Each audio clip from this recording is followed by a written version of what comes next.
So ayan, shout out po sa inyong lahat dyan, Luzon, Visayas at Mindanao at sa ibang bansa, International Association. Mayroon lang akong isang viewers dyan na nagko-comment. Sabi niya, itong kuha na to, itong video na ito, nag-comment siya dito na si Arnel Castro. Shout out sa iyo. Kuya, shout out kuya, pakinggan mo to ha. Yung sinabi mo sa amin na daming tanga sabi daw niya, yan oh, daming tanga ngayon papaliwanag ko sa iyo kuya ha. Kuya, kung hindi mo man nagustuhan yung vlog ko o yung content ko, huwag nyo na pong panuorin, kasi hindi naman po kami naninira ng ibang tao Ang Trismundo ay pinapalabas namin o pinapaliwanag namin o pinapakita namin sa buong mundo na imulat ang katotohanan. Ngayon kuya, pakinggan mo to kuya ha, kasi kaming mga Trismundo ay hindi kumikilala sa mga Diyos-Diyusan. Kumikilala kami sa espiritual ng araw, espiritual ng hangin, espiritual ng tubig.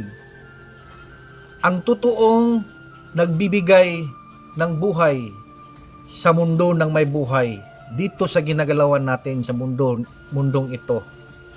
Kuya, baka mahuli yung pagsisisi mo. Hindi mo ba alam na ang ginagamit mo na espiritual ng araw, hangin at tubig ay ginagamit mo simula paglabas mo sa mama mo hanggang ngayon sa kasalukuyan, ginagamit mo yung araw, hangin at tubig. Gusto mo ba na mawala yan sa'yo, kuya? Kung ikaw po ay against ka sa Trismundo, wag mo kaming hamakin mga Trismundo kuya, dahil kami po ang tunay at totoo. Maawa ka po sa sarili mo, baka pagsisihan mo po yan sa huli na mawalan ka ng espiritual ng araw, hangin at tubig na kinikilala namin. Yan ha kuya ha, shout out sa'yo kuya ha, kay sinong pangalan to, si Arnel Castro, ito siya paabot ko po yan sa'yo kuya ha. Naway maging malawak po tayo sa pag-iisip, lawakan po natin yung pag-iisip, at kung ikaw may ay against sa amin, huwag niyo po kaming sabihin tanga, dahil hindi po kami mga tanga. Kami po ay totoo, inilabas namin ang katotohanan para imulat ang mga tao sa katotohanan na ang dala ng dayuhan ay tayo ang ginawang tanga. Pinakilala tayo sa mga rebulto, inukit ng tao, inukit sa kahoy, inukit sa bato, ginawa nating santos o santo.